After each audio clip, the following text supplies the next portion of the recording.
শাসক দলের নেতার দাদাগিরির ঘটনা আমরা দেখেছিলাম সন্দেশখালীতে। এলাকায় বিচার ব্যবস্থার তোয়াক্কা না করে নেতার দিনের পর দিন দৌরাত্ম্য সহ্য করেছিল গোটা গ্রাম।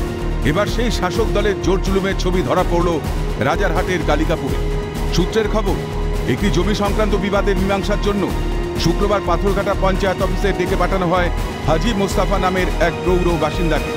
পঞ্চায়েত উপপ্রধান টুটুন গাজী, পঞ্চায়েত প্রধানের স্বামী, অঞ্চল সভাপতি শশাঙ্ক মণ্ডল সহ কয়েকজন তৃণমূল নেতার উপস্থিতিতে বন্ধ ঘরে শুরু হয় সালিশি। কিন্তু হাজী মোস্তাফা ওই জমিটির আইনি সমস্যার কথা তুলে ধরতেই মেজাজ হারান পঞ্চায়েত উপপ্রধান টুটুন গাজী। উপপ্রধানের দাবি, তিনি কোর্টের ঊর্ধ্বে, পাশাপাশি বেধড়ক মারধর করেন বৃদ্ধকে। টুটুন গাজী বলছে কোর্টের বাবা আমরা, কোর্ট কি করবে? উপপ্রধানের স্বামী। এবারে আমি বললাম, তাড়াতাড়ি কোর্ট যদি তোমার যদি বাবা হও তাহলে তোমরা এখানে ফায়সালা করে দাও, তাহলে আমি সেই কথা মেনে নেবো। ও সেই কথা শুনে এসে রাগে এসে ও প্রথম এসেই আমাকে চেয়ার থেকে ছেড়ে এসে আমাকে এরম বুকে ধাক্কা মারলো। ও ওখানে টেবিলের ওপরে একটা পাথর ছিল, ইয়েটা ছিল ভারী বানা, সেইটাতে আমাকে পুরো বাঁ চোখের ওপরে আঘাত করে এই অবস্থা আমাকে করে দেয়। আক্রান্ত বাসিন্দা অভিযোগ জানাতে গিয়েও সম্মুখীন একাধিক সমস্যার। টেকনোসিটি থানায় অভিযোগ জানাতে গেলে দীর্ঘক্ষণ বসিয়ে রাখা হয় তাকে। থানার সাফাই, আক্রান্তের বাড়ি রাজারহাট থানার অন্তর্গত, সেই কারণে তাকে ওই থানায় যেতে হবে।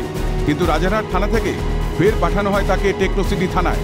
কিন্তু একাধিক টালবাহানার পরও অভিযোগ নেয়নি টেকনোসিটি থানা, বরং থানার সামনেই বেশ কয়েকজন তৃণমূল কর্মী তাকে রীতিমতো হুমকি দেয় বলে দাবি হাজী মোস্তাফা। ডাকছে তখন দেখি যে অন্তত 250-র কম বেশি গাড়ি, আন্দাজে বলছি, তাতে কম হয় বেশি, অন্তত লোক দেখে যেটা বললাম 100-5 লোক হবে কম বেশি।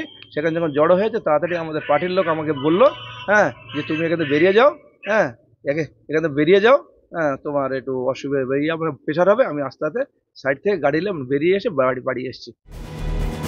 এই বাংলা যেন নৈরাজ্যের বাংলা। ক্ষমতার আস্ফালন দেখাচ্ছে শাসক দল, আর শাসকের অঙ্গুল হেলনে চলছে পুলিশ। পুলিশের সামনেই আক্রান্ত সাধারণ মানুষ, তবুও তার মুখে কুলু। যাদের ভোটের জোরে মসনদ দখল, তাদের নিরাপত্তার বিষয় উদাসীন সরকার। সরকারের এই উদাসীনতার খেসারত আর কতদিন এমনভাবে দিতে হবে রাজ্যকে? জবাব চায় আজ সারা বাংলা। শুভদীপ মান্নার রিপোর্ট, ক্যালকাটা নিউজ।